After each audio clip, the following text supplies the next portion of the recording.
वे इस पर जरा मुस्कुराए। मैंने कहा, मुझे कुछ बातें सुनाइए। उन्होंने कहा, हृदय को पहचानते हो? मैंने कहा, आपका भांजा ना? मुझसे उनका परिचय नहीं है। श्री रामकृष्ण। हृदय कहता था, मामा, तुम अपनी बातें सब एक साथ न कह डाला करो।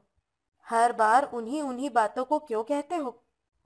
इस पर मैं कहता था, तो तेरा क्या, बोल मेरा है। मैं लाख बार अपना एक ही बोल सुनाऊंगा। मैंने हंसते हुए कहा, बेशक, आपने ठीक ही तो कहा है। कुछ देर बाद बैठे ही बैठे ओम ओम कहकर श्री रामकृष्ण गाने लगे। ऐ मन, तू रूप के समुद्र में डूब जा। दो एक पद गाते ही गाते सचमुच वे डूब गए, समाधि के सागर में निमग्न हो गए। डूब डूब डूब रूप सागरे आमार मन, डूब डूब डूब रूप सागरे आमार मन। तलातल पाताल खुजले, तलातल पाताल खुजले पाबी रे प्रेम रत्न धन। डूब डूब डूब रूप सागरे आमार मन।